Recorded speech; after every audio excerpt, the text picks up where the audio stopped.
Welcome, everyone, and thank you for joining us for part two of our Town Square training. I'm Fancy Petrie, Director of Client Experience here at Goodwin and Company, and I'm joined today by Jared Lacey, our Director of Training for Goodwin and Company, and he's also our resident Town Square expert. Hi, Jared. Hi, Fancy. How are you?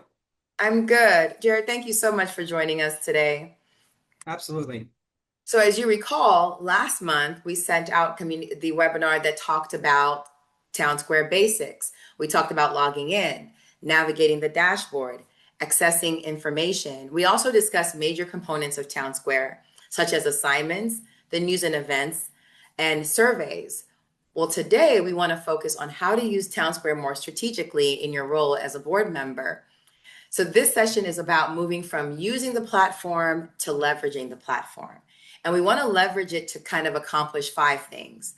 We want to improve governance, increase transparency, reduce liability, streamline operations, and improve overall homeowner experience. What we're going to focus on today are five key areas: architectural control or architectural review management, financials and documentation storage, messaging, pet tracking, and then capturing of historical data. I know that that's the same thing as document storage, but we're not just storing financial documents in Town Square. Town Square becomes this digital file cabinet for all things, and we're going to dive a little bit into that. So let's kick things off with the architectural review because Jared already has that up for us. And Jared, we know that the architectural review is one of the most sensitive and high risk areas for the association governance. Can you demonstrate for us how this is streamlined in Town Square? Sure. So in Town Square, what we've done is we've worked with Town Square to create a way to track all the architectural reviews that are coming in from your homeowners. So as you can see on my screen here, there's a list of homeowners, and this is just our demo community.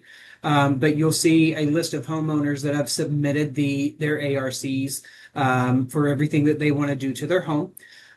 You can come in here and click on, as a board member or as an ACC or ARC member, you can come in and you can click on anybody's request for what they have going on in their home, and it will walk you through exactly what you need to view. So first you have the submission.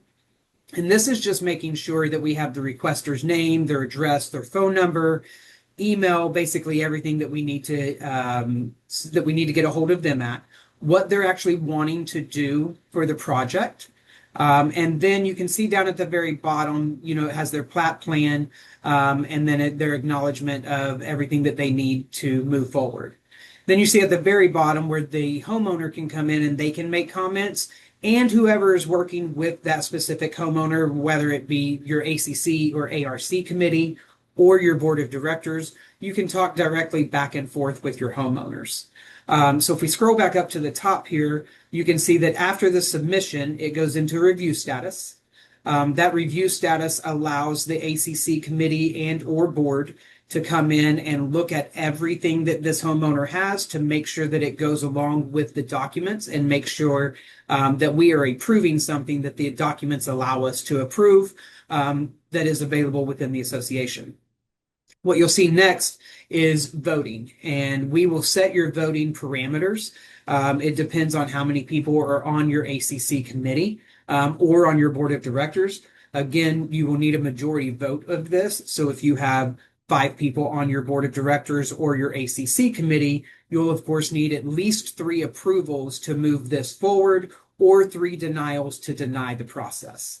After that voting comes through, we will get a verdict letter for you. And I actually have one of those that I can find for you real fast so that you can see what that verdict letter looks like.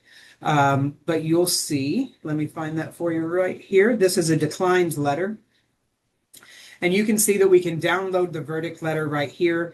On this verdict letter, it is a time stamp for your homeowner of the Awesome. date that the letter was drafted, and it was also sent out via Town Square to the homeowner, letting them know whether or not their project was either approved or denied. So they can go here directly and view these denial letters. Yes. You can go and actually view any denial or approval letter because you might have some approvals that are approved with conditions, and those things are written into that letter.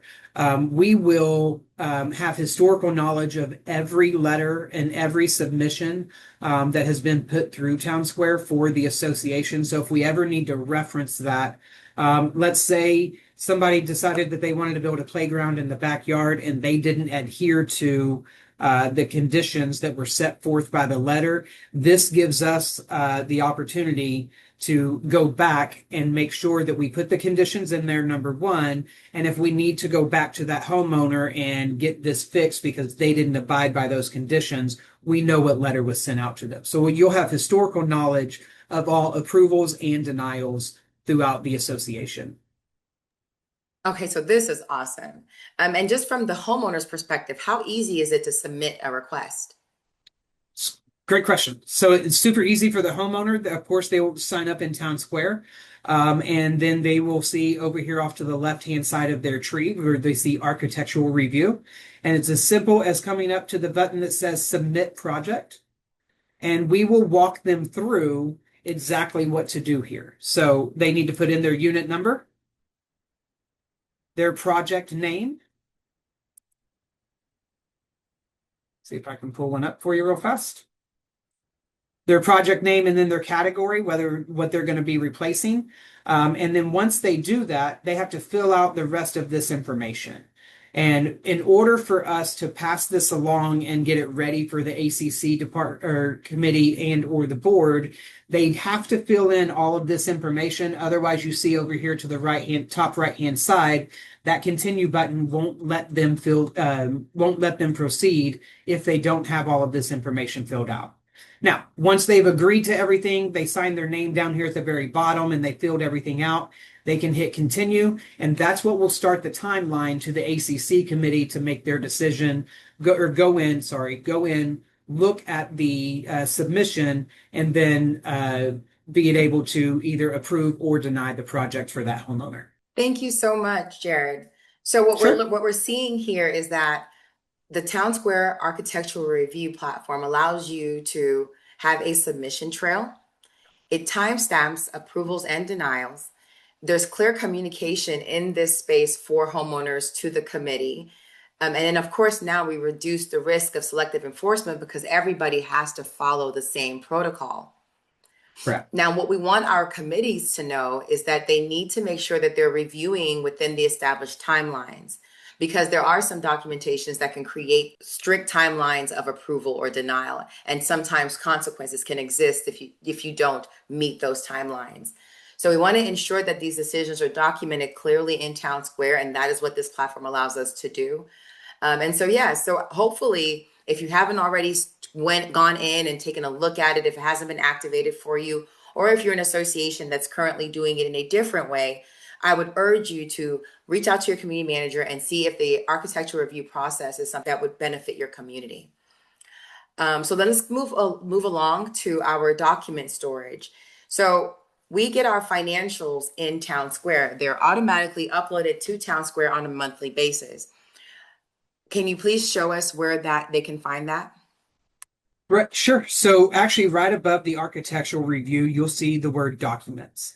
And this is where, as your managing agent, where after we run your financials and different things along those lines, we are going to place them here for your board of directors to come in and view the financials. Now, one thing to remember here is you can see that on some of these you have a little lock over here to the right hand side of like the board meeting minutes or financial statements are locked down. What that means is that is specifically locked for a specific group. More than likely the group is your board of directors, because as we all know, like with the financial statements that come out, there is information in the financial statements that is only for the board of directors to view. And so we have to protect that information to protect all of the homeowners in the association. So your documents will all be right here. We have the chance to come up here and add, or you can create a folder. If you want to create a folder that just, let's say you want residential financials to be posted every single month, we can handle that for you. we would create a folder that says residential financials. And we would put what the homeowners, what the other residents in the neighborhood that are not on the board are able to see as far as those financials go. And then, of course, if you, as a board member or your community manager, needs to add a document here to one of the files, it's as simple as clicking on Add Document right up here to the right-hand side, uploading that document, giving it a destination to go to, and even giving it a description so that once it does get posted for everybody to see, they know exactly what they're looking at. After all of that's in there, we hit the word Add, and it will put it in the designated folder for you. Some of these folders are already built out for you, like the financial statements. Those are already built out for you. There are some boards of directors that like to have multiple folders for different things. And so we leave that up to you and your community manager to work together to make sure that you have all of the folders in here that you need. As you can see, like board meeting minutes, that's something that we always want to be able to have on hand. So we created a folder for that specific thing. So this is just getting together with your community manager and or maybe even the director of community management to make sure that we're meeting all the needs and y'all have all the files that you need right here under the Documents tab. Thank you, Jared. And what's amazing about this is the customization that they have here. I think that the fact that every board can decide, hey, in addition to these core documents, we want to store this communication as well. And this continuity, because now the onus is not on the board to pass information. As a new board member comes in, they get to see everything done by prior board members by way of TownSq. Remember, if it's not documented, then it's difficult to defend. So we want Absolutely. the boards to do our very best, to do your very best, and the managers will do this too, to document all the actions of the board, all pertinent documentation, even things as high level as lawsuits, right? If we want to capture all documentations that are associated with that, we want to put it somewhere because a board member can move at any point. And we don't want to have to start looking for those documents. So the document section of TownSq is such a big tool in helping build transparency and reduce risks in losing substantial communication. So thank you for showing that to us, Jared. We're going to go ahead and move on to our next item, which is messaging. I know we've talked about the news and events, and that is a type of messaging, but we want to kind of go to the direct messaging that's found in TownSq. Can you show us that? Absolutely. So up at the very top under our communications tab, you'll see that we have the messaging tab right here. And if it's not there, just let your community manager know. We can always switch that on for you on the back end.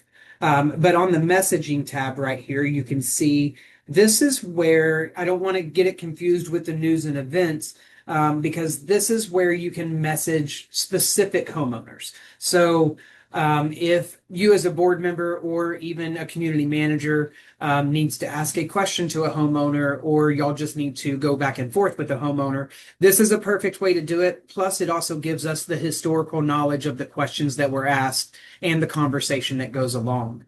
As you can see, we've got a couple of things pulled up here on the screen, but I'm going to walk you through how to create a message real fast so that you kind of see what it looks like. So over here on the right-hand side of the screen, you'll see create a message with this green button. All you have to do is click create message. And then we're going to come in here and we're going to decide which person in the community we want to message here. So if I type in Maricela, we can come in here and direct message Maricela Duarte, who lives at address 312 Test Drive. We would give that a title for the reason that we are reaching out to her, and even a category. Maybe it might just be a general question for her, or she had a question about her fines or fees or anything along those lines. We'll do general for now. The date will always be today's date. You could change that, I guess, if you needed to, but that's the actual factual date of us reaching out or them reaching out to us. And then your description. This is what you would type in here, deciding on what your message is going to be to that specific homeowner. And then any internal notes down here at the bottom, which is visible only to the management, board members, and the message administrators, which again is going to be Goodwin as the administrator. And then as you scroll down, you can also attach files. So maybe if it's a letter that needed to go out to them, and we're just trying to get them that letter on digital as well, we can upload that file to right here. And then we can decide whether or not we want to accept comments. Now, this is very important here. I would tell you that it's very important to accept those comments from that homeowner because this is a way of us reaching out. So that is automatically toggled on, and you will see that it's always going to be green. You do have the authority to toggle that off if you absolutely needed to. But again, for all intents and purposes, this is something that I would keep toggled on so that we can get the comments from the person that we're trying to reach out to. After we have filled everything out, we hit create message right here. It's going to take a minute and it'll create that message that we can now follow along. We'll answer that later. And you can see up at the very top that it's now pending. We just created this a few seconds ago. This was the test that I put in and it was done by me. So if we log into here, now you can see that it goes into a little bit more detail. It's from Jared Lacey over to Maricela Duarte. Here is my topic that I put in here, and then the comments can now go back and forth between Maricela and myself, which again is saved historically so that we can always go back and we can look at these. Once I'm done talking to Maricela, I could come over and archive this conversation so that we have it. Maybe we've already dealt with the situation. We have that archived, and then you can notice right here that I can unarchive this at any point in time as well. All of the messages will be kept on the message screen for your community manager to view, or if you have access as a board member to view this messaging platform, you would be able to see any of the messages going on here as well. Thank you, Jared. Okay, so with the messaging platform, and you can view manager owner communication. You can document communication, of course. We're really, really pounding in on documentation. We can ensure we're communicating with the actual homeowner. We have associations who've opted to only accept requests on TownSq to ensure the authenticity of that request. And it also helps reduce the rumor cycle by other methods of communication, such as I called them or I text them or I told them.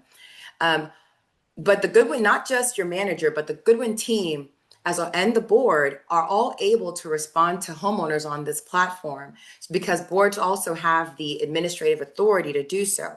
But what to keep in mind when responding is to communicate the why behind decisions, be consistent in tone, avoid reactive messaging, and keep sensitive matters focused on the business of the association.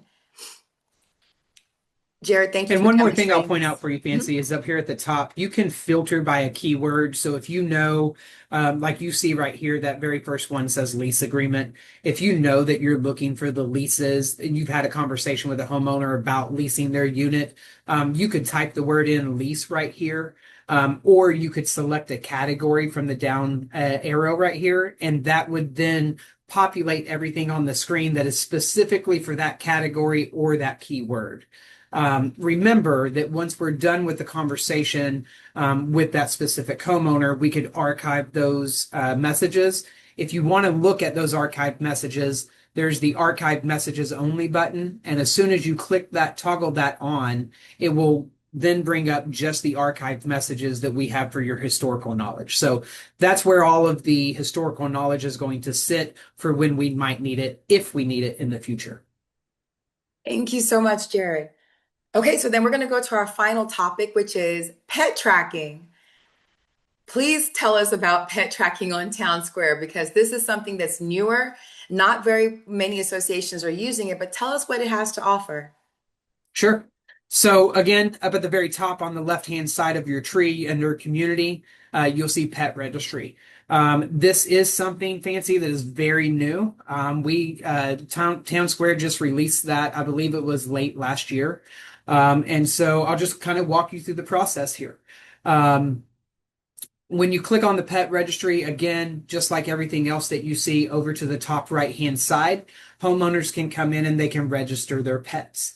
And so when I come in to register my pet, I'll hit that green button. It gives me the owner information right here. So I can type my name in here, hopefully.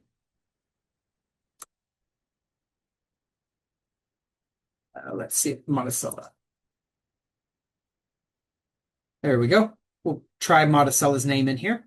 So once I've selected my name in here, I can hit next, and it's just going to ask me for everything else. So my pet's name, my pet type, what breed, what is it, a bird, cat, dog, and then I can choose the units with which we want to share the pet ownership with.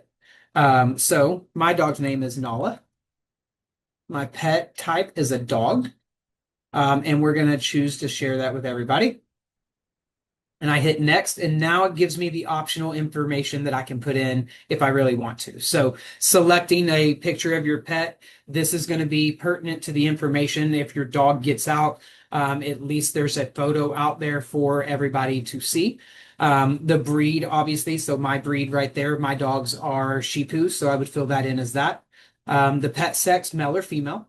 And then the color. Now, we don't do a pull down for the color because there are so many pets that are black and white, or they might be just a yellow lab or things like that. So we give you the option to put in all of the colors for your dog, because dogs and cats can be, or any pet can be different colors here. The approximate birth date of your pet so that we know how old they are, and even the weight. And then there's a box down here at the bottom that we can check that the pet's vaccinations are up to date. This part, I think, is one of the most important parts of being able to check that box, because if your dog does get out, at least I know if I'm going up to that dog that at least they have their vaccinations. Hopefully they'll come to me, and I can get them back to you. And then any additional notes that you might want to let people know, if I happen to find your dog out on the street, like it says right there, their favorite treat, or they like belly rubs. I know that my dogs love a belly rub, so they'll roll over in the middle of the street for you if you want to rub their belly, and that's a great way to capture them. Once you fill all this information out, you will hit the register button down here at the bottom right-hand corner, and then I'll show you what that looks like. So my dog is actually right here under Nala Faye. And I haven't uploaded a picture of my dog yet, but you can see that all of the information that I've provided is right here. And then that way, anybody that runs into my dog knows exactly what's going on. I also have the option to, if I need to come in here at any point in time and edit this information, maybe Nala gained a little bit of weight because she likes her treats. I can edit that information, and I can come back and either edit the information on this front screen or on the optional screen, exactly what I want to be edited, and then save that again down here at the bottom right hand corner, and then it will populate here on the screen for you.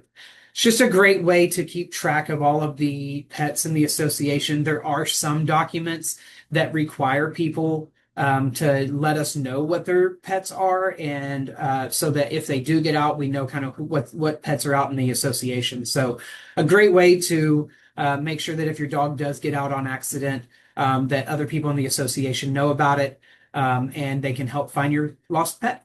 Thank you so much, Jared. Thank you again for Sure. joining us today. Jared, you do hold TownSq trainings. Can you share with the board members when they can find, how they can get registered and when these trainings are held? Sure. So our trainings for the Texas market, those trainings are held on the first month of every quarter, and it's the first Wednesday of that month. So your next one coming up, I believe, is April. Let me just check my calendar real fast. The next one is April the 1st, for the Texas market. And you will see in your board email that we send out to you, where you can go on and you can register for the TownSq and VMS training. TownSq training is done by Maricela Duarte for me. She is actually our TownSq liaison. She was actually on the first part of this, when we did this last year.